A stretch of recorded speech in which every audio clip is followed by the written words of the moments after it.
जी की फतेह। सतगुरु नानक प्रगटिया मिट्टी धुंध जग चानण होआ। ज्यों कर सूरज निकलिया तारे छपे अंधेर पलोआ। ऐसे दीन दयाल सतगुरु जगत गुरु श्री गुरु नानक देव साहब सच्चे पातशाह जी महाराज जी का पावन पवित्र प्रकाश गुरपुरब दिहाड़ा मना रही गुरु की साजी और नवाजी हुई गुरु का खास रूप गुरु खालसा साध संगत जीओ वड्डियां भागां वाले हो। अमृत वेले तो गुरु चरनां च जुड़ के अपना समा सवास गुरु लेखे ला के सफला कर रहे। सतगुरां दी अमृत बाणी धन गुरु नानक देव साहब सच्चे पातशाह जी दी अमृत बाणी श्री आसा जी दी वार दे शब्द कीर्तन रागी ਸਿੰਘਾਂ ਦੀ ਰਸਨਾ ਤੋਂ ਆਪ ਜੀ ਨੇ ਸਰਵਣ ਕੀਤੇ ਹਨ। जगत गुरु श्री गुरु नानक देव साहब सच्चे पातशाह जी महाराज आप नारायण कला धार जग में परवरियो निरंकार आकार जोत जग मंडल करियो। आप खुद निरंकार अकाल पुरख वाहिगुरु पार ब्रह्म परमेश्वर जी गुरु नानक साहब का रूप धार के संसार विच आए। भाई साहब भाई गुरदास साहब जी का कथन है दरस परस रोम रोम कोट ब्रह्मांड को निवास जास मानस अवतार धार दर्श दिखाए हैं। निरंकार अकाल पुरख वाहिगुरु पार ब्रह्म परमेश्वर दे एक रोम दे विच करोड़ां ब्रह्मांड वसदे ने। हुण जिस दे एक रोम च करोड़ां ब्रह्मांड ने उहनूं साडीआं अखां नहीं वेख सकदियां। साडा भला किवें होवे साडी कल्याण किवें होवे ਉਹਦੇ ਲਈ ਅਕਾਲ ਪੁਰਖ ਨੇ ਜਿਹਦੇ ਇੱਕ ਕਰੋਮ ਚ ਕਰੋੜਾਂ ਬ੍ਰਹਮੰਡ ਨੇ ਉਹਨੇ ਮਾਨਸੀ ਸਰੀਰ ਧਾਰਨ ਕੀਤਾ। ਮਾਨਵੀ ਸਰੀਰ ਧਾਰਨ ਕਰਕੇ ਗੁਰੂ ਨਾਨਕ ਸਾਹਿਬ ਦਾ ਰੂਪ ਹੋ ਕੇ ਸਾਨੂੰ ਦਰਸ਼ਨ ਦਿੱਤੇ ਹੀ ਨਹੀਂ ਹੁਣ ਵੀ ਦੇ ਰਹੇ ਨੇ ਬਾਣੀ ਰੂਪ ਦੇ ਵਿੱਚ ਕਿਉਂਕਿ ਸਤਿਗੁਰੂ ਗੁਰੂ ਨਾਨਕ ਸਾਹਿਬ ਬਾਣੀ ਰੂਪ ਹਨ। ਤੋ ਗੁਰਬਾਣੀ ਰੂਪ ਹੋ ਕੇ ਹੁਣ ਵੀ ਦਰਸ਼ਨ ਦੇ ਕੇ ਸਾਡਾ ਪਾਰ ਉਤਾਰਾ ਕਰ ਰਹੇ ਨੇ ਸਾਡਾ ਭਲਾ ਕਰ ਰਹੇ ਨੇ। ਮਾਤ ਲੋਕ ਦੀ ਧਰਤੀ ਦਾ ਵਰਤਾਰਾ ਇਹੋ ਜਿਹਾ ਸੀ ਕਿ ਸਭ ਪਾਸੇ ਪਾਪ ਕਰਮ ਸਿਰੇ ਚੜ੍ਹ ਕੇ ਬੋਲ ਰਹੇ ਸਨ। ਪੂਰੇ ਸੰਸਾਰ ਭਰ ਦੇ ਵਿੱਚ ਪਾਪ ਵਰਤਿਆ ਹੋਇਆ ਸੀ। ਧਰਤੀ ਭਾਰਾਕ੍ਰਿਤ ਹੋ ਗਈ ਪਾਪੀ ਪੁਰਖਾਂ ਦੇ ਪਾਪ ਨੂੰ ਬਰਦਾਸ਼ਤ ਨਹੀਂ ਸੀ ਕਰ ਸਕਦੀ। ਇਹਨੇ ਅਕਾਲ ਪੁਰਖ ਵਾਹਿਗੁਰੂ ਪਰਮੇਸ਼ਰ ਅੱਗੇ ਅਰਜ਼ੋਈ ਕੀਤੀ ਬੇਨਤੀ ਕੀਤੀ ਕਿ ਹੇ ਅਕਾਲ ਪੁਰਖ ਜੀ ਇੱਕ ਚਰਨ ਸੀ ਮੇਰਾ ਕਲਯੁਗ ਦੇ ਵਿੱਚ ਉਹ ਵੀ ਡਾਵਾਂਡੋਲ ਹੋ ਗਿਆ। ਹੁਣ ਇੱਕ ਚਰਨ ਪਰ ਟਿਕਾ ਨਾ ਜਾਈ। ਹੁਣ ਉਹ ਜਿਹੜਾ ਇੱਕ ਪੈਰ ਸੀ ਜਿਹਦੇ ਤੇ ਮੈਂ ਟਿਕੀ ਹੋਈ ਸੀ ਧਰਮ ਦੇ ਚਾਰ ਪੈਰ ਸਨ ਸਹਿਜੇ ਸਹਿਜੇ ਕਰਕੇ ਕਲਯੁਗ ਦੇ ਵਿੱਚ ਇੱਕੋ ਹੀ ਪੈਰ ਰਹਿ ਗਿਆ ਸੀ ਉਹ ਸੀਗਾ ਸੱਚ ਦਾ। ਉਹ ਵੀ ਡਾਵਾਂਡੋਲ ਹੋ ਗਿਆ। ਕੂੜ ਅਮਾਵਸ ਸੱਚ ਚੰਦਰਮਾ ਦਿਸੈ ਨਾਹੀ ਕਹਿ ਚੜਿਆ। ਮੱਸਿਆ ਦੀ ਰਾਤ ਹੈ ਮੱਸਿਆ ਕਿਹੜੀ ਹੈ ਝੂਠ ਦੀ। ਝੂਠ ਦੀ ਮੱਸਿਆ ਦੀ ਰਾਤ ਸਾਰੇ ਪਾਸੇ ਪਸਰ ਗਈ ਹੈ। ਸੱਚ ਰੂਪੀ ਚੰਦਰਮਾ ਨਜ਼ਰ ਨਹੀਂ ਆਉਂਦਾ ਪਤਾ ਨਹੀਂ ਲੱਗਦਾ ਕਿੱਥੇ ਜਾ ਚੜਿਆ। ਉਹ ਭਾਲ ਬਿਪੁੰਨੀ ਹੋਈ ਅੰਧੇਰਾ ਰਾਹੋ ਨਾ ਕੋਈ। ਭਾਲ ਭਾਲ ਕੇ ਲੱਭ ਲੱਭ ਕੇ ਵੀ ਕਿਤੇ ਸੱਚ ਰੂਪੀ ਚੰਦਰਮਾ ਦਿਸ ਜੇ ਮੈਂ ਵਿਆਕੁਲ ਹੋ ਗਈ ਹਾਂ। ਇਸ ਅੰਧਕਾਰ ਦੇ ਵਿੱਚ ਹਨੇਰੇ ਦੇ ਵਿੱਚ ਮੈਨੂੰ ਕੁਝ ਨਹੀਂ ਕਰ ਸਕਦਾ। ਜਦੋਂ ਅੰਧਕਾਰ ਹੋਵੇ ਨਾ ਹਨੇਰਾ ਹੋਵੇ ਉਹ ਹਨੇਰੇ ਦੇ ਵਿੱਚ ਤਾਰੇ ਵੀ ਆਪਣੇ ਆਪ ਨੂੰ ਬੜਾ ਪਰਵਲ ਸਮਝਣ ਲੱਗਦੇ ਨੇ। ਤਾਰੇ ਵੀ ਇਹ ਸੋਚਦੇ ਆ ਵੀ ਸਾਡੀ ਲੋ ਕਰਕੇ ਦੁਨੀਆ ਜਗਦੀ ਹੈ ਸਾਡੀ ਲੋ ਕਰਕੇ ਦੁਨੀਆ 'ਚ ਪ੍ਰਕਾਸ਼ ਹੁੰਦਾ। ਜਦੋਂ ਅੰਧਕਾਰ ਵਰਤਿਆ ਉਦੋਂ ਜਿੰਨੇ ਪਖੰਡੀ ਸੀ ਪਖੰਡੀਆਂ ਰੂਪੀ ਤਾਰੇ ਸੀ ਚਮਕਣ ਲੱਗ ਪਏ। ਪਖੰਡੀਆਂ ਰੂਪੀ ਤਾਰਿਆਂ ਨੇ ਆਖਿਆ ਜੀ ਅਸੀਂ ਗੁਰੂ ਪੀਰ ਹਾਂ ਸਾਡੇ ਕਰਕੇ ਦੁਨੀਆ ਦੇ ਵਿੱਚ ਰੁਸ਼ਨਾਈ ਹੁੰਦੀ ਹੈ ਸਾਡੇ ਕਰਕੇ ਦੁਨੀਆ ਦੇ ਲੋਕਾਂ ਨੂੰ ਗਿਆਨ ਹਾਸਲ ਹੁੰਦਾ ਹੈ। ਉਹ ਪਖੰਡੀਆਂ ਰੂਪੀ ਤਾਰੇ ਥਾਂ ਥਾਂ ਤੇ ਚਮਕਣ ਲੱਗ ਪਏ। ਪਖੰਡੀਆਂ ਦੇ ਵਗਾਂ ਦੇ ਵਗ ਕਲਯੁਗ 'ਚ ਫਿਰਨ ਲੱਗ ਪਏ ਔਰ ਅੰਧਕਾਰ ਦੇ ਨਾਲ ਨਾਲ ਅਵਿਦਿਆ ਤੇ ਅਗਿਆਨਤਾ ਦੀ ਧੁੰਦ ਸਾਰੇ ਜਗਤ ਵਿੱਚ ਫੈਲ ਗਈ। ਧਰਤੀ ਨੇ ਬਾਰ-ਬਾਰ ਜਦੋਂ ਪੁਕਾਰਾਂ ਕੀਤੀਆਂ ਅਕਾਲ ਪੁਰਖ ਵਾਹਿਗੁਰੂ ਪਾਰ ਬ੍ਰਹਮ ਪਰਮੇਸ਼ਰ ਦੇ ਚਰਨਾਂ 'ਚ ਤਾਂ ਸੁਣੀ ਪੁਕਾਰ ਦਾਤਾਰ ਪ੍ਰਭ ਗੁਰੂ ਨਾਨਕ ਜਗ ਮਾਹੀ ਪਠਾਇਆ। ਦਾਤਾਰ ਨੇ ਅਕਾਲ ਪੁਰਖ ਨੇ ਵਾਹਿਗੁਰੂ ਨੇ ਪੁਕਾਰ ਸੁਣੀ और पुकार सुन के सतगुरु गुरु नानक साहब जी ने इस मात लोक की धरती ते जगत ते भेजिया कि तुसी जाके संसार के जीवां दा अंधकार दूर करो, अविद्या ज्ञानता के हनेरे चों कढ़ के इन्हां दे अंदर ज्ञान का प्रकाश करके नाम जपाओ। संसार च बड़े बड़े अवतार पैगंबर मैं पहला भेजे, सब ने आपो अपने पंथ ते अपने अपने राह चलाए, मेरा नाम नहीं किसी ने जपाया। तुसी जाके मेरा नाम जपाओ संसार के जीवां नूं। महाराज गुरु नानक पातशाह ने आके इस मात लोक की धरती ते अपना नाम नहीं जपाया, काल पुरख के नाम दे जपण का हुक्म कीता। तां भाई साहब लिखते हैं, सतगुरु नानक प्रगटिया मिट्टी धुंध जग चानण होआ, ज्यों कर सूरज निकलिया तारे छपे अंधेर पलोआ। सतगुरु गुरु नानक साहब सूरज वांगू प्रगट होए, गुरुदेव के प्रकाशन के नाल जिन्नी अज्ञानता ते विद्या की धुंध सी वो मिट गई, और जेड़े पखंडियां रूपी तारे सन वो सारे तारे छुप गए। गुरु बाबे ने जिथे जिथे भी जाके पखंडी वेखे, उन्हां पखंडियां दे पखंड का खंडन किया, उन्हां पखंडियां दे पखंड नूं उघेड़ के संसार दे सामने लिआंदा। कहंदे वो पखंडियां रूपी तारे छुप गए ते अविद्या ज्ञानता का हनेरा चला गया, जिवें सूरज चढ़दियां हनेरा चलिया जांदा। जिवें शेर दी दहाड़ नाल शेर जदों दहाड़दा ते हिरनां दीयां डारां नूं भाजड़ पै जांदी है, इदां जदों गुरु नानक साहब ने इस मात लोक की धरती ते प्रगट हो के सत करतार दी दहाड़ दित्ती, तां इस नूं सुणदियां सार कहंदे जितने पखंडियां दे वग्गां दे वग सन अगे लग के दौड़ पए। धन गुरु नानक देव साहब जी महाराज बार देश शुभ देश नरेसू, बार देश शुभ देश नरेसू। जिवें पंजाब दे वक्खो वक्खरे खित्तियां नूं इलाकिਆਂ नूं वक्खो वक्खरे नावां नाल असीं जाणदे हां। मालवे दा इलाका है, इसे तरह इधर बनूड़ आनंदपुर साहब का इधर अंबाले तक का इलाका इहनूं पुआध का इलाका कहिंदे है। जलंधर हुशियारपुर वाले पासे नूं जाइए दरिया सतलुज ते बिआस दे विचकारला इलाका आपां नूं दुआबा कहने हैं। दरिया पार कर जाइए श्री अमृतसर साहब की जगह वाली आले दुआले की जितनी भूमि उन्होंने माझा देश कहने हैं।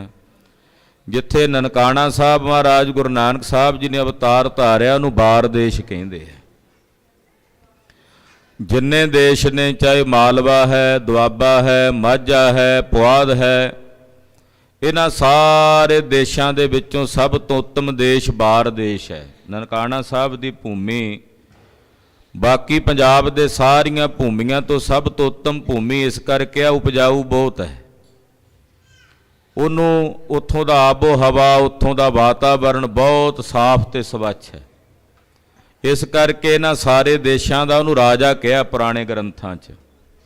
बार देश शुभ देश नरेसू कहते जाए ओं कह लो भी विधाते ने खुद आप ये सारी जगह नूं सिरजिया है, क्योंकि इत्थे निरंकार अकाल पुरख ने गुरु नानक साहब का रूप हो के संसार च प्रगट होना सी।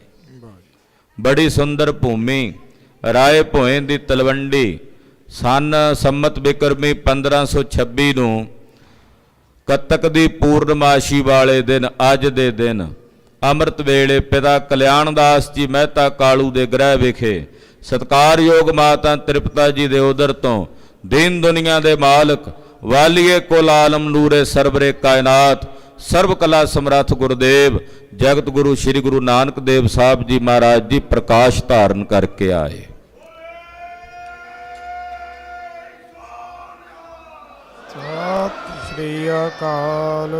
जिस कमरे च प्रकाश धारण किया वो कमरे च गुरु खालसा जी 12 दीवे जगा के रखे सी। अमृत वेले का समा सी, हनेरा सी। कहते पातशाह ने जिस वेले प्रकाश लिया धारिया वो 12 दे 12 दीवियां दी लो मध्यम पै गई सतगुरां दे प्रकाश दे सामने। दाई दौलतां ने जदों सतगुरां दे दर्शन कीते दंग रह गई, हैरान हो गई। सैकड़े बच्चे मेरे इन्हां हत्थां च जम्मे हैं, जमदियां सारो बच्चे रुदन करदे है, पर यह बड़ा अलौकिक ते आश्चर्य बच्चा है कि जिहड़ा जन्म लैंदियां ही मुस्कुरा रहा है, इनू तां जन्म की पीड़ा ही नहीं व्यापदी। इस बालक नूं, इस बच्चे नूं तां जन्म दी पीड़ा नहीं व्यापी, पर दाई दौलतां ये नहीं सी जाणदी कि ये जो बालक दे तू दर्शन कर रही है, ये निरंकार ने, अकाल पुरख ने आकार धारिया। इन्हां दे दर्शन करके ते जन्म मरण दी पीड़ा कट्टी जांदी है। इन्हां नूं तां जन्म दी पीड़ा की व्यापनी है। नाले जन्म ते मरण विच है ही नहीं, ये जन्म मरण विच नहीं हन, प्रकाश धार के आए हैं। पिता जी नूं जाके खबर दित्ती, बधाइयां वजियां। आ जिहड़ा समा हुण आ टाइम है ना, इस वेले जदों लोग सारे उठ के एक दूजे नूं मिलण लगे ना, ते बड़े खुश, चेहरे खिड़े हुए,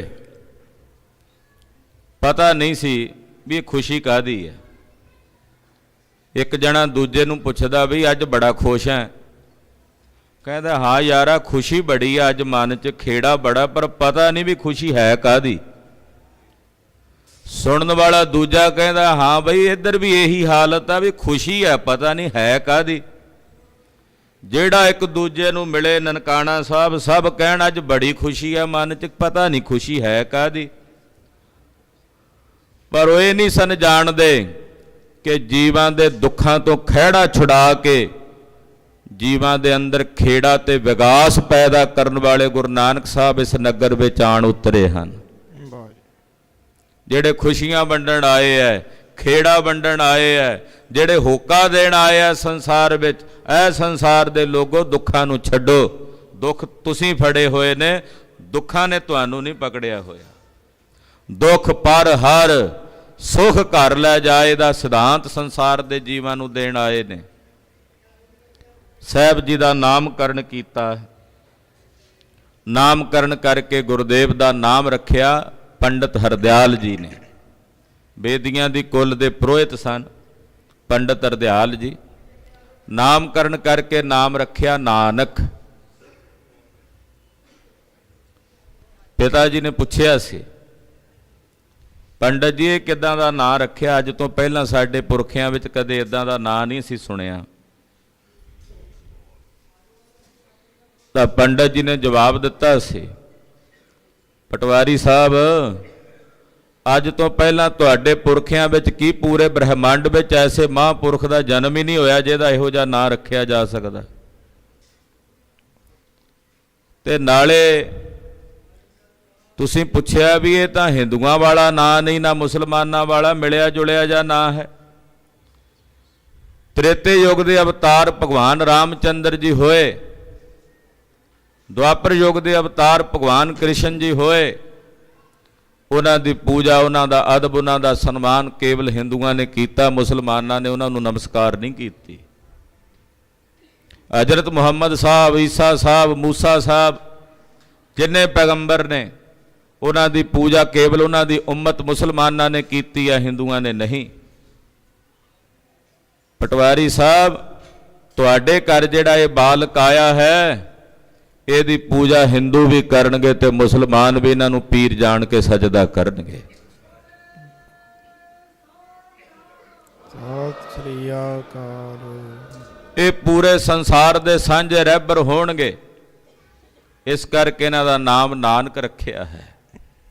ते नाले नानक पद दे अर्थ ने, नन्ने नूं कन्ना लगा उहदे विचों ऐड़े दी आवाज़ निकलदी है व्याकरण मुताबक। ऐड़े नूं नन्ने तो पहलां कर दिओ ते बन जांदा अन्न। उही ऐड़ा अखीरले कक्के नाल ला दिता जाए ते बन जांदा अक। अक दा मतलब हुंदा दुख ते अन्न दा मतलब हुंदा रहत। ਜਿਹਦਾ ਨਾਂ ਲਿਆ ਜੀਵ ਦੁੱਖਾਂ ਤੋਂ ਰਹਿਤ ਹੋ ਜਾਣਗੇ, ਇਹ ਉਹ ਨੇ ਨਾਨਕ। ਜਿਨ੍ਹਾਂ ਦਾ ਨਾਂ ਲਿਆ ਜੀਵ ਦੁੱਖਾਂ ਤੋਂ ਰਹਿਤ ਹੋ ਜਾਣਗੇ, ਜੀਵਾਂ ਦੇ ਦੁੱਖ ਛੁੱਟ ਜਾਣਗੇ, ਜਨਮ ਮਰਨ ਵਰਗਾ ਦੁੱਖ ਵੀ ਦੂਰ ਹੋ ਜਾਏਗਾ ਜਿਨ੍ਹਾਂ ਦਾ ਨਾਂ ਲਿਆ। ਇਸ ਕਰਕੇ ਅਸੀਂ ਇਹਨਾਂ ਦਾ ਨਾਮ ਰੱਖਿਆ ਨਾਨਕ। ਅਨ ਅੱਕ, ਅੱਕ ਨਾਮ ਦੁੱਖ ਦਾ ਨਾ। ਆਪਾਂ ਕਹਿ ਦਿੰਦੇ ਆ ਮੈਂ ਅੱਕ ਗਿਆ ਕੰਮ ਕਰਕੇ, ਅੱਕ ਦਾ ਮਤਲਬ ਵੀ ਦੁੱਖ। ਫਲਾਣੇ ਨੇ ਅਕਾ ਲਿਆ, ਅੱਕ ਨਾਮ ਦੁੱਖ ਦਾ। ਤੇ ਅਨ ਨਾਮ ਰਹਿਤ ਦਾ ਹੈ। ਜਿਨ੍ਹਾਂ ਦਾ ਨਾਂ ਲਿਆ ਦੁੱਖ ਤੋਂ ਰਹਿਤ ਹੋ ਜਾਈਦਾ, ਉਹ ਗੁਰੂ ਨਾਨਕ ਦੇਵ ਸਾਹਿਬ ਹਨ। ਧੰਨ ਗੁਰੂ ਨਾਨਕ ਦੇਵ ਸਾਹਿਬ ਜੀ, ਧੰਨ ਗੁਰੂ ਨਾਨਕ ਦੇਵ ਸਾਹਿਬ ਜੀ। ਧੰਨ ਗੁਰੂ ਨਾਨਕ ਦੇਵ ਸਾਹਿਬ ਜੀ, ਧੰਨ ਗੁਰੂ ਨਾਨਕ ਦੇਵ ਸਾਹਿਬ ਜੀ। ਧੰਨ ਗੁਰੂ ਨਾਨਕ ਦੇਵ ਸਾਹਿਬ ਜੀ, ਧੰਨ ਗੁਰੂ ਨਾਨਕ ਦੇਵ ਸਾਹਿਬ ਜੀ। ਧੰਨ ਗੁਰੂ ਨਾਨਕ ਦੇਵ ਸਾਹਿਬ ਜੀ, ਧੰਨ ਗੁਰੂ ਨਾਨਕ ਦੇਵ ਸਾਹਿਬ ਜੀ। ਧੰਨ ਗੁਰੂ ਨਾਨਕ ਦੇਵ ਸਾਹਿਬ ਜੀ, ਧੰਨ ਗੁਰੂ ਨਾਨਕ ਦੇਵ ਸਾਹਿਬ ਜੀ। ਧੰਨ ਗੁਰੂ ਨਾਨਕ ਦੇਵ ਸਾਹਿਬ ਜੀ, ਧੰਨ ਗੁਰੂ ਨਾਨਕ ਦੇਵ ਸਾਹਿਬ ਜੀ। ਇਹਨਾਂ ਦਾ ਨਾਂ ਲਿਆਂ ਦੁੱਖ ਦੂਰ ਹੋ ਜਾਂਦੇ ਆ। ਦੂਸਰਾ ਅਰਥ ਮਹਾਂਪੁਰਖ ਕਰਦੇ ਐ ਨਾ ਨੱਕ, ਜਿਨ੍ਹਾਂ ਦਾ ਨਾਂ ਲੈ ਕੇ ਜੀਵ ਨਰਕਾਂ 'ਚ ਨਹੀਂ ਜਾਂਦਾ। ਆਖੋ ਸਤਿਨਾਮ ਸ੍ਰੀ ਵਾਹਿਗੁਰੂ। ਨੱਕ ਨਾਮ ਨਰਕ ਦਾ ਹੈ। ਜਿਨ੍ਹਾਂ ਦਾ ਨਾਂ ਲਿਆ ਜੀਵ ਨਰਕਾਂ 'ਚ ਨਹੀਂ ਜਾਂਦਾ, ਉਹਨੇ ਸਤਿਗੁਰੂ ਗੁਰੂ ਨਾਨਕ ਦੇਵ ਸਾਹਿਬ। ਨਾ ਅਨਕ, ਜਿਨ੍ਹਾਂ ਵਰਗਾ ਕੋਈ ਹੋਰ ਨਹੀਂ, ਇੱਕੋ ਹੀ ਨੇ। ਗੁਰੂ ਨਾਨਕ ਸਾਹਿਬ ਸੱਚੇ ਪਾਤਸ਼ਾਹ ਦਾ ਸਾਨੀ ਕੋਈ ਨਹੀਂ। ਨਾ ਅਨਕ, ਜੋ ਅਨੇਕ ਨਹੀਂ ਹਨ, ਇੱਕ ਹੀ ਹਨ, ਉਹਨੇ ਸਤਿਗੁਰੂ ਗੁਰੂ ਨਾਨਕ ਦੇਵ ਸਾਹਿਬ। ਬਾਲਪਨੇ ਦੇ ਬੇਅੰਤ ਚੋਜ ਜਗਤ ਗੁਰੂ ਬਾਬਾ ਜੀ ਨੇ ਨਨਕਾਣਾ ਸਾਹਿਬ ਦੀ ਧਰਤੀ ਤੇ ਕੀਤੇ। ਕਦੇ ਘਰ ਦਾ ਸਮਾਨ ਚੁੱਕਣਾ, ਕੋਈ ਗੜਵਾ ਚੁੱਕਣਾ, ਕੋਈ ਭਾਂਡਾ ਚੁੱਕਣਾ, ਤੇ ਬਾਹਰ ਜਾ ਕੇ ਕੋਈ ਫਕੀਰ ਵੇਖਣਾ, ਉਹਨੂੰ ਦੇ ਆਉਣਾ। ਪਿਤਾ ਜੀ ਨੇ ਵੇਖਣਾ ਵੀ ਹਾਲੇ 3 ਕੁ ਬਰਸਾਂ ਦੀ ਉਮਰ ਹੈ ਤੇ ਘਰ ਦਾ ਸਮਾਨ ਚੁੱਕ ਕੇ ਬਾਹਰ ਦੇ ਆਉਂਦੇ ਆ, ਵੀ ਲੱਛਣ ਉਹ ਨਹੀਂ ਪਏ ਲੱਗਦੇ ਜਿਹੜੇ ਪੰਡਤ ਨੇ ਦੱਸੇ। ਪੰਡਤ ਤਾਂ ਕਹਿੰਦਾ ਬੜੇ ਅਵਤਾਰੀ ਪੁਰਖ ਹੋਣਗੇ, ਬੜਾ ਨਾਂ ਕਰਨਗੇ। ਪੰਡਤ ਜੀ ਨੂੰ ਜਾ ਕੇ ਇੱਕ ਦਿਨ ਕਹਿਣ ਲੱਗੇ ਪਟਵਾਰੀ ਸਾਹਿਬ, ਪੰਡਤ ਜੀ ਕਿਤੇ ਮੇਰਾ ਮਨ ਖੁਸ਼ ਕਰਨ ਵਾਸਤੇ ਤਾਂ ਨਹੀਂ ਗੱਲਾਂ ਜੀਆਂ ਬਣਾ ਕੇ ਦੱਸਤੀਆਂ? ਤੁਸੀਂ ਕਹਿੰਦੇ ਹੋ ਬੜਾ ਨਾਮ ਕਰੇਗਾ ਤੁਹਾਡਾ, ਵੀ ਇਹ ਤਾਂ ਘਰ ਦਾ ਜਿਹੜਾ ਪਹਿਲਾ ਰਾਗ ਸਾਜ ਹੈ ਚੁੱਕ ਕੇ ਬਾਹਰ ਸੁੱਟ ਆਉਂਦਾ, ਦਾਨ ਕਰ ਆਉਂਦਾ, ਖਬਰੇ ਕਿਹਨੂੰ ਦੇ ਆਉਂਦਾ, ਵੀ ਹੋਰ ਤਾਂ ਇਹਨੇ ਕੀ ਬਣਾਉਣਾ, ਕਿਤੇ ਪਹਿਲਾਂ ਹੀ ਘਰ ਦੀਆਂ ਵਸਤੂਆਂ ਨਾਲ ਉਜਾੜੀ ਜਾਵੇ। ਪੰਡਤ ਜੀ ਨੇ ਮੱਥੇ ਤੇ ਹੱਥ ਮਾਰਦਿਆਂ ਹੋਇਆਂ ਕਿਹਾ ਵੀ ਮੈਨੂੰ ਇੱਕ ਗੱਲ ਸਪਸ਼ਟ ਹੋ ਗਈ ਜੋ ਮੈਂ ਵੇਖਣਾ ਚਾਹੁੰਦਾ ਸੀ। ਕਹਿੰਦੇ ਇੱਕ ਗੱਲ ਮੈਂ ਤੈਨੂੰ ਉਦੋਂ ਨਹੀਂ ਸੀ ਦੱਸੀ ਵੀ ਖੁਸ਼ੀ ਦਾ ਮਾਹੌਲ ਸੀ, ਪਰ ਹੁਣ ਦੱਸ ਦਿੰਨਾ। ਸਾਰੀ ਦੁਨੀਆ ਜਾਣ ਲਏਗੀ ਵੀ ਇਹ ਪਰਮੇਸ਼ਰ ਨੇ, ਸਾਰੀ ਦੁਨੀਆ ਜਾਣ ਲਏਗੀ ਵੀ ਇਹ ਪਰਮੇਸ਼ਰ ਨੇ, ਪਰ ਪਟਵਾਰੀ ਸਾਹਿਬ ਤੁਸੀਂ ਇਹ ਹੀ ਜਾਣੋਗੇ ਵੀ ਮੇਰਾ ਪੁੱਤਰ ਹੈ, ਤੁਸੀਂ ਇਹਨਾਂ ਦਾ ਭੇਦ ਨਹੀਂ ਜਾਣ ਸਕੋਗੇ। ਕਿਉਂਕਿ ਪਿਤਾ ਜੀ ਔਰ ਮਾਤਾ ਜੀ ਹੋਣਾ ਨੇ ਬਾਰ-ਬਾਰ ਤਪੱਸਿਆ ਕਰਕੇ ਕਈ ਜਨਮਾਂ 'ਚ, ਇੱਦਾਂ ਨਹੀਂ ਗੁਰੂ ਬਾਬਾ ਜੀ ਇਹਨਾਂ ਦੇ ਗ੍ਰਹਿ ਵਿਖੇ ਅਵਤਰਤ ਹੋਏ, ਕਈ ਜਨਮ ਤਪੱਸਿਆ ਕੀਤੀ ਮਾਤਾ ਤੇ ਪਿਤਾ ਜੀ ਨੇ, ਔਰ ਹਰ ਜਨਮ 'ਚ ਤਪ ਕਰਕੇ ਅਕਾਲ ਪੁਰਖ ਕੋਲ ਇੱਕੋ ਹੀ ਵਰ ਮੰਗਿਆ, ਵਾਹਿਗੁਰੂ ਸਾਡੇ ਘਰ ਪੁੱਤਰ ਬਣ ਕੇ ਅਵਤਾਰ ਧਾਰੋ। ਤੇ ਹੁਣ ਤੁਸੀਂ ਪੁੱਤਰ ਕਰਕੇ ਹੀ ਵੇਖੋਗੇ, ਰੱਬ ਥੋੜੀ ਵੇਖੋਗੇ ਇਹਨਾਂ ਨੂੰ। ਤੇ ਪਰਮੇਸ਼ਰ ਨੇ ਹੀ ਕਿਹਾ ਸੀ ਆਵਾਂਗੇ, ਪਰ ਤੁਸੀਂ ਸਾਨੂੰ ਪੁੱਤਰ ਭਾਵ 'ਚ ਹੀ ਵੇਖੋਗੇ। ਪਾਂਦੇ ਕੋਲ ਪੜਨ ਪਾਉਂਦੇ ਤੇ ਸਾਹਿਬ ਪਾਂਦੇ ਨੂੰ ਪੜਾਉਂਦੇ, ਤੇ ਜੇ ਜਨੇਊ ਪਾਣ ਲੱਗਦੇ ਤੇ ਪੰਡਤ ਅਰਦਿਆਲ ਨੂੰ ਕਹਿੰਦੇ, ਪੰਡਤ ਜੀ ਇਹ ਜਨੇਊ ਨਾਲ ਸਾਡਾ ਕੋਈ ਸੰਬੰਧ ਨਹੀਂ, ਅਸੀਂ ਇਹੋ ਜਿਹਾ ਜਨੇਊ ਪਹਿਨਣਾ ਚਾਹੁੰਦੇ ਹਾਂ, ਜੇ ਹੈ ਤਾਂ ਪਾ ਦਿਓ। ਦਇਆ ਕਪਾਹ ਸੰਤੋਖ ਸੂਤ ਜਤ ਗੰਢੀ ਸਤ ਵਟ, ਇਹੋ ਜਨੇਊ ਜੀ ਕਾ ਹੈ ਤਾਂ ਪਾਂਡੇ ਘੱਟ, ਹੈ ਤਾਂ ਪਾ ਦਿਓ ਇਹੋ ਜਿਹਾ ਜਨੇਊ ਜਿਹੜਾ ਦਇਆ ਦੀ ਕਪਾਹ ਨਾਲ ਬਣੇ, ਸੰਤੋਖ ਨਾਲ ਵਟਿਆ ਹੋਵੇ, ਜੱਤ ਦੀਆਂ ਗੰਢਾਂ ਮਾਰੀਆਂ ਹੋਣ, ਸੱਤ ਦੁਆਰਾ ਵਟਿਆ ਹੋਵੇ, ਹੈ ਤਾਂ ਇਹੋ ਜਿਹਾ ਜਨੇਊ ਸਾਡੇ ਗਲ ਪਾ ਦਿਓ। ਆਹ ਜਨੇਊ ਜਿਹੜਾ ਤੁਸੀਂ ਲਿਆ ਕੇ ਪਾਉਂਦੇ ਜੇ ਇਹ ਮੈਲਾ ਹੋਇਆ ਪੁਰਾਣਾ ਹੋਇਆ ਟੁੱਟ ਗਿਆ ਇੱਥੇ ਰਹਿ ਜਾਣਾ। ਸਾਨੂੰ ਇਹੋ ਜਿਹਾ ਜਨੇਊ ਪਹਿਨਾਓ ਪੰਡਤ ਜੀ ਜਿਹੜਾ ਅੱਗੇ ਪਰਲੋਕ ਵਿੱਚ ਵੀ ਨਾਲ ਨਿਭੇ। ਪੰਡਤ ਜੀ ਨਮਸਕਾਰ ਕਰਦੇ, ਕਹਿੰਦੇ ਅੱਜ ਦੇ ਇਸ ਦਿਨ ਦੀ ਮੈਨੂੰ ਉਡੀਕ ਸੀ। ਤੁਹਾਡੇ ਜਨਮ ਤੋਂ ਲੈ ਕੇ ਮੈਂ ਉਡੀਕਦਾ ਸੀ ਵੀ ਕਦੇ ਇਹੋ ਜਿਹਾ ਸਮਾਂ ਬਣੇ ਕਿ ਤੁਸੀਂ ਮੈਨੂੰ ਉਪਦੇਸ਼ ਦਿਓ। ਚਰਨਾਂ ਤੇ ਮੱਥਾ ਧਰ ਕੇ ਕਹਿਣ ਲੱਗਾ, ਸਾਹਿਬ ਮੈਂ ਅਰਦਾਸਾਂ ਕਰਦਾ ਸੀ ਕਿ ਮੇਰੀ ਜ਼ਿੰਦਗੀ ਇੰਨੀ ਕੁ ਲੰਮੀ ਹੋ ਜਾਏ ਕਿ ਜਦੋਂ ਮੈਂ ਆਪ ਜੀ ਦੇ ਬਚਨ ਸੁਣ ਕੇ ਆਪਣੇ ਇਸ ਸਰੀਰ ਦੇ ਬੰਧਨ ਤੋਂ ਮੁਕਤ ਹੋ ਜਾਵਾਂ। ਅੱਜ ਆਪ ਜੀ ਦੇ ਬਚਨ ਸੁਣ ਲਏ ਨੇ, ਮੇਰਾ ਜੀਵਨ ਕਿਰਤਾਰਥ ਕਰ ਦਿਓ ਗੁਰੂ ਬਾਬਾ ਜੀ, ਮੈਨੂੰ ਇਸ ਜਨਮ ਮਰਨ ਦੇ ਚੱਕਰਾਂ ਤੋਂ ਰਹਿਤ ਕਰ ਦਿਓ। ਪੰਡਤ ਹਰਦਿਆਲ ਨੂੰ ਇਹ ਸੋਝੀ ਆ ਗਈ, ਆਤਮ ਗਿਆਨ ਦਾ ਸਾਖਸ਼ਾਤਕਾਰ ਹੋ ਗਿਆ। ਰਾਏ ਬੁਲਾਰ ਨੇ ਵੀ ਪਛਾਣ ਲਿਆ, ਇਹ ਖੁਦਾ ਹੈ, ਆਪ ਇਸ ਸੰਸਾਰ ਵਿੱਚ ਮੇਰੇ ਨਗਰ 'ਚ ਅਵਤਾਰ ਧਾਰ ਕੇ ਆਇਆ ਹੈ। ਬੇਅੰਤ ਚੋਜ ਨਨਕਾਣਾ ਸਾਹਿਬ ਦੀ ਧਰਤੀ ਤੇ ਕੀਤੇ, ਕਦੇ ਖੇਤੀਆਂ ਸੁੱਕੀਆਂ ਹਰੀਆਂ ਕੀਤੀਆਂ, ਕਦੇ ਦਰਖਤਾਂ ਦੀਆਂ ਛਾਵਾਂ ਠਹਿਰ ਗਈਆਂ, ਕਦੇ ਸਰ ਪਾ ਕੇ ਸਾਹਿਬ ਦੇ ਸੀਸ ਤੇ ਛਾਵਾਂ ਕਰਦੇ। ਇਹ ਬੇਅੰਤ ਕੌਤਕ ਤੇ ਚੋਜ ਗੁਰੂ ਬਾਬੇ ਦੇ ਨਨਕਾਣਾ ਸਾਹਿਬ ਦੀ ਧਰਤੀ ਤੇ ਵਰਤੇ ਹਨ। ਪਰ ਪਿਤਾ ਜੀ ਨੇ ਸਾਹਿਬ ਜੀ ਨੂੰ ਪੁੱਤਰ ਰੂਪ ਕਰਕੇ ਹੀ ਵੇਖਿਆ। ਇੱਕ ਵਾਰੀ 9 ਸਾਲ ਦੀ 8-9 ਬਰਸ ਦੀ ਉਮਰ ਹੋਵੇਗੀ ਸਾਹਿਬਾਂ ਦੀ, ਘਰ 'ਚ ਗੁਰਦੇਵ ਜੀ ਬੈਠੇ, ਸ਼ਬਦ ਸਲੋਕੀ ਗੀਤਾ ਫੜੀ ਹੋਈ ਹੱਥ 'ਚ, ਸੰਸਕ੍ਰਿਤ 'ਚ ਲਿਖੀ ਹੋਈ। ਸਪਤ ਸਲੋਕੀ ਗੀਤਾ ਜਿਹੜੀ ਹੁੰਦੀ ਆ, ਗੀਤਾ ਦੇ ਜਿਹੜੇ 7 ਸਲੋਕ ਬਹੁਤ ਹੀ ਔਖੇ ਹੁੰਦੇ, ਉਹਨੂੰ ਸਪਤ ਸਲੋਕੀ ਗੀਤਾ ਕਹਿੰਦੇ ਆ। ਬੇਦੀਆਂ ਦਾ ਪਰਿਵਾਰ ਸੀ, ਪਿਤਾ ਜੀ ਵੀ ਪੜ੍ਹੇ ਲਿਖੇ ਸਨ। ਘਰ ਦੇ ਵਿੱਚ ਜਿਹੋ ਜਿਹਾ ਮਾਹੌਲ ਹੋਵੇ ਬੱਚੇ ਉੱਦਾਂ ਦਾ ਕੰਮ ਕਰਦੇ ਆ। ਜਿਹੜੇ ਘਰ ਦੇ ਵਿੱਚ ਕੋਈ ਲੋਹੇ ਦਾ ਕੰਮ ਕਰਨ ਵਾਲਾ ਲੁਹਾਰ ਆ, ਨਿੱਕੇ ਨਿੱਕੇ ਬੱਚੇ ਹਥੌੜੀਆਂ ਚੁੱਕੀ ਫਿਰਦੇ। ਜਿਹੜੇ ਘਰ ਦੇ ਵਿੱਚ ਕੋਈ ਲੱਕੜ ਦੀ ਕਿਰਤ ਕਰਦਾ, ਮਾਂ-ਬਾਪ ਪਿਤਾ ਪਰਿਵਾਰ ਦੇ ਵਿੱਚੋਂ ਬੱਚੇ ਸੁੱਤੇ ਸੇ ਦੋਦਾਂ ਦੀ ਕਿਰਤ ਅੱਗੋਂ ਕਰਨ ਲੱਗ ਪੈਂਦੇ। ਘਰ ਵਿੱਚ ਕਿੱਲਾਂ ਮੇਖਾਂ ਚੁੱਕ ਕੇ ਗੱਡੀ ਜਾਣਗੇ। ਹੁਣ ਇਹ ਬੇਦੀਆਂ ਦਾ ਪਰਿਵਾਰ ਸੀ, ਵੇਦ ਸ਼ਾਸਤਰ ਧਰਮ ਗ੍ਰੰਥ ਪੜ੍ਹਨੇ ਇਹਨਾਂ ਦੀ ਕਿਰਤ ਸੀ। ਪਿਤਾ ਜੀ ਨੇ ਸੋਚਿਆ ਖਬਰੇ ਤਾਂ ਕਿਤਾਬ ਲੈ ਕੇ ਬੈਠਾ ਸ਼ਬਦ ਸ਼ਲੋਕੀ ਗੀਤਾ, ਵੀ ਸਾਨੂੰ ਵੇਖਦਾ, ਪੜ੍ਹਦਿਆਂ ਬੈਠਿਆਂ ਵੇਖਦੇ। ਜਾ ਕੇ ਸਤਿਗੁਰੂ ਜੀ ਨੂੰ ਕਹਿਣ ਲੱਗੇ, ਪੁੱਤਰ ਨਾਨਕ ਇਹ ਕੀ ਫੜਿਆ ਹੋਇਆ, ਜਾਣਦਾ ਇਹ ਕੀ ਹੈ? ਤਾਂ ਸਾਹਿਬ ਕਹਿਣ ਲੱਗੇ, ਹਾਂ ਪਿਤਾ ਜੀ ਇਹ ਸ਼ਬਦ ਸ਼ਲੋਕੀ ਗੀਤਾ ਹੈ। ਇੱਕਦਮ ਹੈਰਾਨ ਹੋ ਗਏ ਕਿ ਇਹਦੇ ਵਿੱਚ ਜੋ ਲਿਖਿਆ ਤੈਨੂੰ ਪਤਾ ਕੀ ਲਿਖਿਆ? ਕਹਿੰਦੇ ਹਾਂ। ਸੁਣਾਏਗਾ? ਸ਼ਲੋਕ ਪੜ੍ਹ ਕੇ ਉਹਦੇ ਅਰਥ ਕਰਕੇ ਸੁਣਾਉਂਦੇ ਪਿਤਾ ਜੀ ਨੂੰ।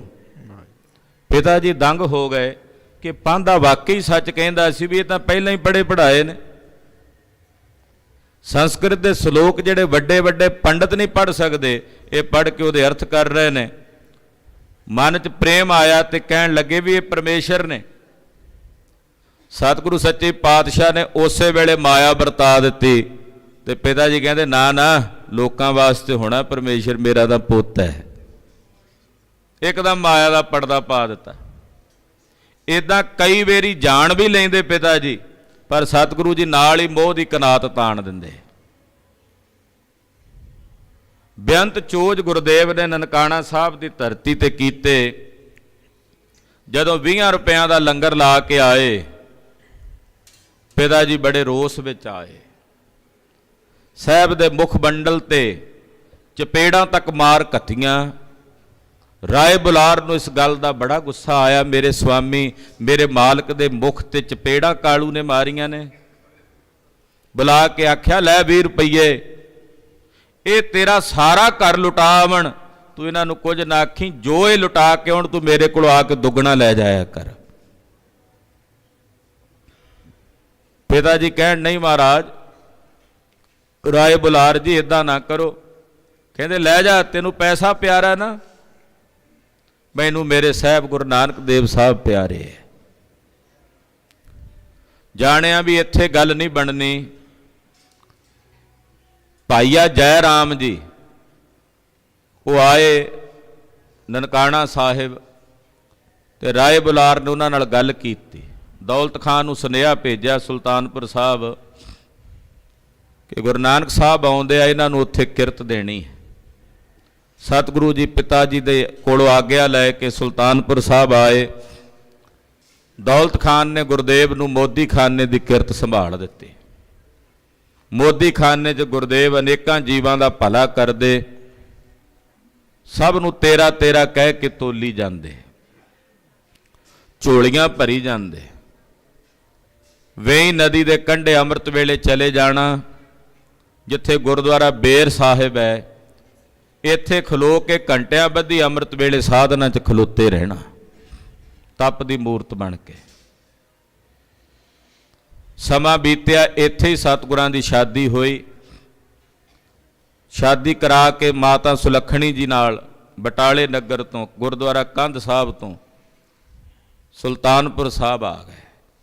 ਸਾਹਿਬਾਂ ਦੇ ਗ੍ਰਹਿ ਵਿਖੇ ਗੁਰਦੇਵ ਦੇ 2 ਸਾਹਿਬਜ਼ਾਦੇ ਮਹਾਨ ਤਤਵੇਤਾ ਮਹਾਂਪੁਰਖਾਂ ਦਾ ਜਨਮ ਹੋਇਆ। ਧੰਨ ਧੰਨ ਬਾਬਾ ਸ਼੍ਰੀ ਚੰਦਰ ਜੀ ਮਹਾਰਾਜ ਔਰ ਧੰਨ ਬਾਬਾ ਲਖਮੀ ਦਾਸ ਜੀ ਮਹਾਰਾਜ।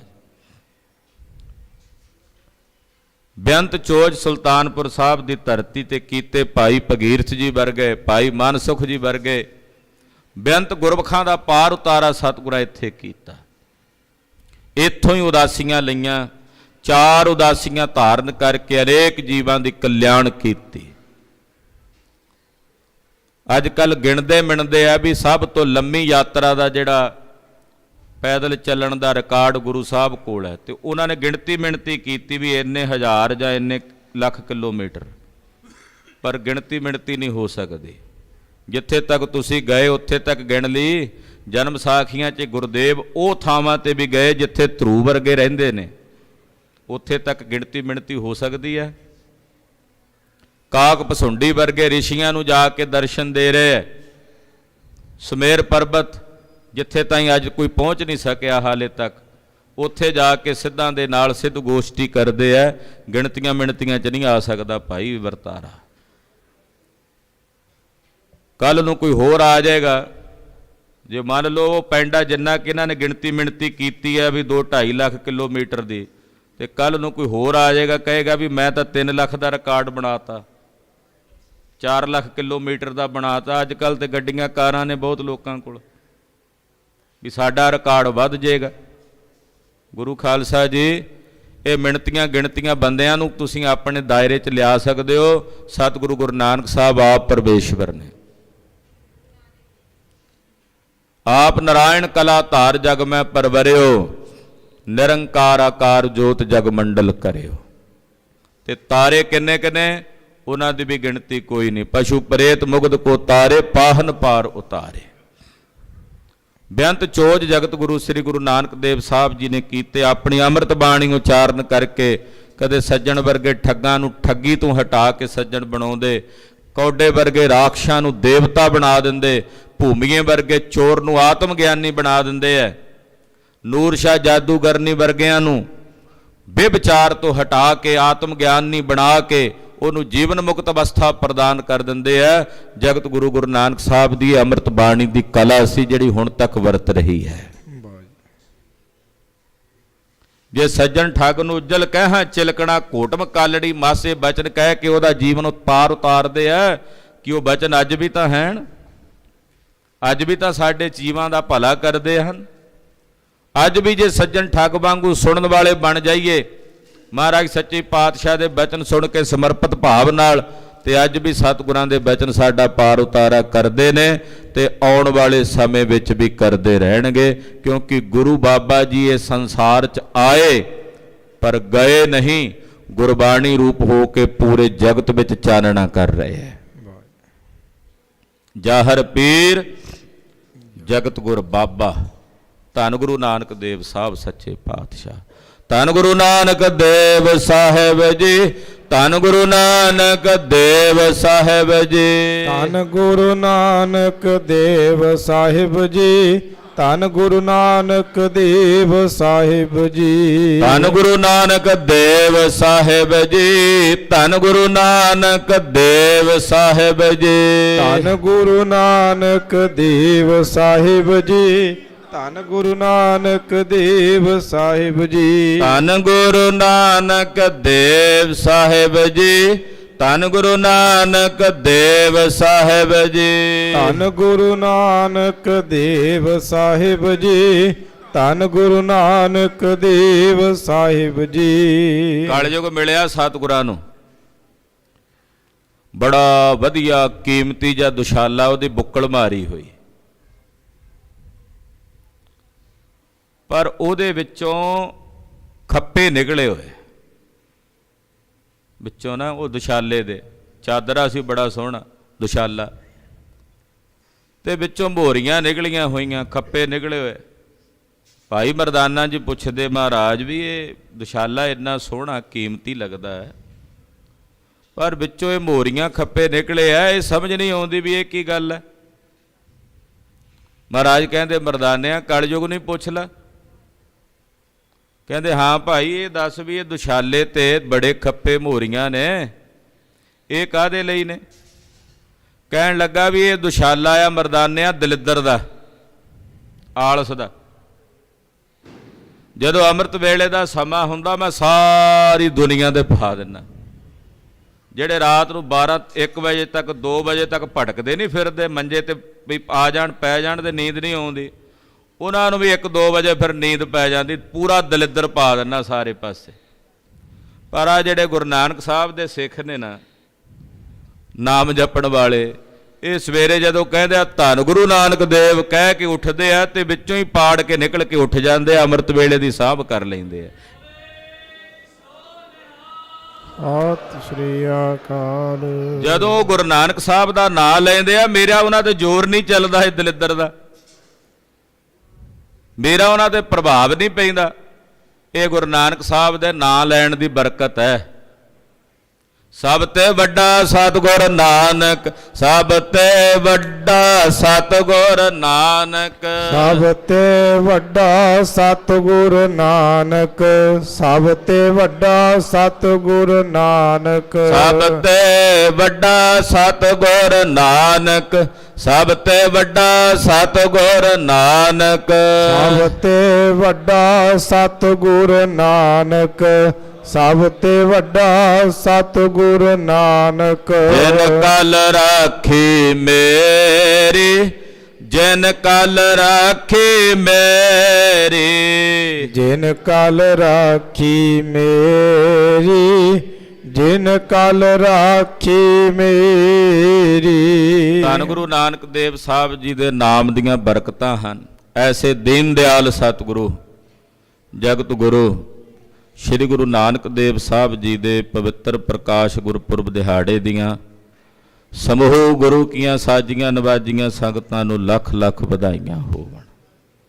ਅੰਮ੍ਰਿਤ ਵੇਲੇ ਗੁਰਦੇਵ ਨੇ ਸ੍ਰੀ ਮੁਖਵਾਕ ਦੀ ਦਾਤ ਬਖਸ਼ਿਸ਼ ਕੀਤੀ ਹੈ। ਆਓ ਕੁਝ ਸਮੇਂ ਲਈ ਮਨ ਬਿਰਤੀਆਂ ਇਕਾਗਰ ਕਰਕੇ ਗੁਰ ਸ਼ਬਦ ਦੀ ਕਥਾ ਨਾਲ ਜੋ ਹੁਕਮਨਾਮਾ ਅੱਜ ਦੇ ਪੁਰਬ ਤੇ ਸਤਿਗੁਰਾਂ ਨੇ ਬਖਸ਼ਿਆ, ਗੁਰਦੇਵ ਦੇ ਪਵਿੱਤਰ ਹੁਕਮਨਾਮੇ ਦੀ ਕਥਾ ਨਾਲ ਜੁੜੀਏ। ਹਾਜ਼ਰੀਆਂ ਲਵਾਓ। ਸਮੂਹ ਮਾਈ ਭਾਈ ਆਖੋ ਜੀ ਸਤਨਾਮ ਸ੍ਰੀ ਵਾਹਿਗੁਰੂ ਸਾਹਿਬ ਜੀ। ਸਤਨਾਮ ਸ੍ਰੀ ਵਾਹਿਗੁਰੂ ਸਾਹਿਬ ਜੀ। ਰਾਗ ਸੂਹੀ ਮਹੱਲਾ ਤੀਜਾ, ਘਰ ਦਸਵਾਂ। ਏਕ ਓੰਕਾਰ ਸਤਿਗੁਰ ਪ੍ਰਸਾਦ। ਰਾਗ ਸੂਹੀ ਹੈ ਤੇ ਤੀਸਰੇ ਪਾਤਸ਼ਾਹ ਧੰਨ ਸ੍ਰੀ ਗੁਰੂ ਅਮਰਦਾਸ ਸਾਹਿਬ ਦਾ ਉਚਾਰਨ ਕੀਤਾ ਗਿਆ ਸ਼ਬਦ